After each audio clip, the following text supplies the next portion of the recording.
எல்லாருக்கும் வணக்கம்.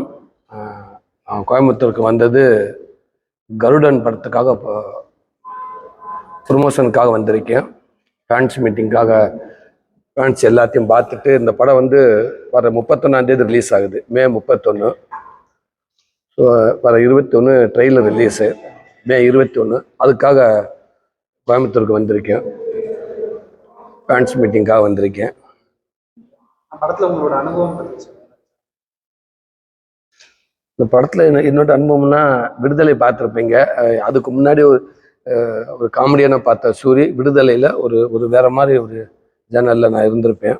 வேற ஒரு பரிமாணத்தில் நான் அந்த படத்தில் இருந்து நினைக்கிறேன். அது எல்லாத்துக்குமே தெரியும். விடுதலைக்கு அப்புறம் இந்த கருடன் படத்துலையும் கண்டிப்பாக நீங்கள் ஒரு எதிர்பார்த்த சூர்யா இருக்க மாட்டேன்னு நினைக்கிறேன். இதில் இன்னும் ஒரு வேற மாதிரி இன்னும் ஒரு சூர்யா பார்க்கலான்னு நினைக்கிறேன்.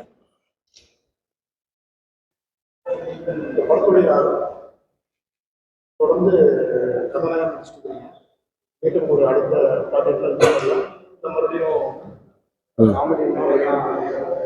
இல்லை, கண்டினியூ கதை நாயனாரே எனக்கு வாய்ப்பு வந்துக்கிட்டே இருக்குது. காமெடிக்கான வாய்ப்பு வரலை, கதை நாயனாரே வருது. அதனால அதில் பெட்டரான கதையாக எனக்கு ஏற்ற கதையை நான் கேட்டு பண்ணலான்ட்டு இருக்கேன், பண்ணிட்டு இருக்கேன். இது டாக்டர் துரை செந்தில்குமார் சார், எல்லாரும் தெரியும் உங்களுக்கு. காக்கி சட்டை, எதிர்நீச்சல், பட்டாசு கொடி 4 படம் பண்ண ஒரு இயக்குனர் துரை செந்தில்குமார் சார். வெற்றிமாறன் சார்ட்டு ஒர்க் பண்ணவர். அவர் படத்தை நடிச்சிருக்கு. சசிகுமார்னு ஒரு முக்கியமான ஒரு ரோல் பண்ணுறாரு, ஒரு பெரிய ஹீரோ. இந்த கதைக்கு அந்த ரோல் அவர் பண்ண சரியாக இருக்கும்னு தோணுச்சு. அதுக்காக சசிகிட்ட கேட்டோம். அவர் யோசிக்காமல் எஸ் சொல்லிட்டாரு. கண்டிப்பாக நான் பண்ணுறேன் அப்படின்ட்டாரு கதையை கேட்டு. அவர் பண்ணுறாரு. அப்புறம் சமுத்திரக்கனி அண்ணன் ஒரு பெரிய ரோல் பண்ணுறாங்க. அப்புறம் உன்னி முகுந்தன் கேரளாவில் மாலிங்கபுரம்ன்ற ஒரு படம் ஒரு பெரிய ஒரு வெற்றியை கொடுத்தாங்க, பெரிய கலெக்ஷன் ஆச்சு. அந்த ஹீரோ இந்த படத்தை அவர் ஒரு முக்கியமான ரோல் பண்ணுறாரு.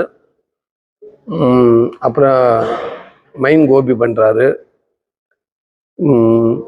ஸ்வேதா நாயர், இன்னும் நிறையா பேர் பண்ணுறாங்க. இந்த 1947 நடிச்ச அந்த பொண்ணு ரேவதி சர்மா, அந்த பொண்ணு நடிச்சிருக்காங்க. டாக்டர் உதயகுமார் சார் நடிச்சிருக்காங்க. சார்ஜ், இப்படி ஒரு பெரிய பட்டாளமே இருக்குது. மியூசிக்குமே மெயினாக யுவன் சங்கர் ராஜா மியூசிக் பண்ணியிருக்காரு. Author Wilson cameraman.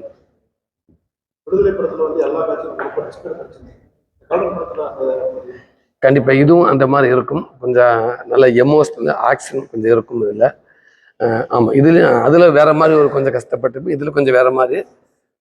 கண்டிப்பாக அந்த கஷ்டத்துக்கான பலன் இருக்கும்னு நினைக்கிறேன். படத்தில் ஆடியன்ஸுக்கு பிடிக்கிற விதமாக இருக்கும்னு நினைக்கிறேன்.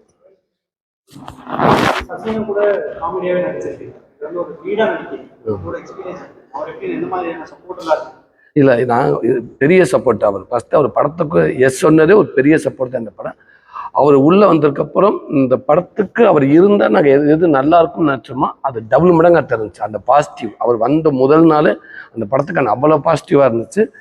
மற்றபடி எனக்கு அவர் கூட நடிக்கிறப்ப எனக்கு எப்பயும் போல நான் சச்சினும் கூட இருக்கிற மாதிரி தான் இருந்துச்சு.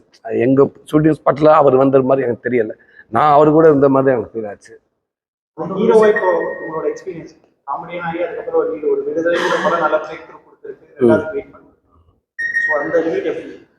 காமெடியான பண்ணுறப்ப நமக்கான ரோலை மட்டும் நம்ம செலக்ட் பண்ணிட்டு நம்ம நடிச்சுட்டு வந்துடுவோம். அதுக்கப்புறம் அடுத்தடுத்த படத்துக்கான வேலையை பார்க்க போயிடுவோம்.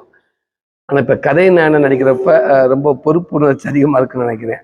ஏன்டா அந்த படம் ஒரு டிசைன், அந்த படம் உருவாகிறதுல இருந்து ஃபஸ்ட்டு கதை கேட்கணும், நமக்கேற்ற ஒரு கதையாக சூஸ் பண்ணணும். அதுக்கப்புறம் வெற்றி தோல்வி நம்ம கையில் இல்லை. இருந்தாலும் கதை நாயகன் அப்படின்றனால நான் என்ன அந்த இடத்த தக்க வச்சுக்கிறதுக்காக வெற்றிமாறன் கொடுத்த இந்த இடத்த, அண்ணன் கொடுத்த இந்த இடத்த நான் தக்க வச்சுக்கிறதுக்காக நான் நிறைய மெனக்கட வேண்டியதாக இருக்குது.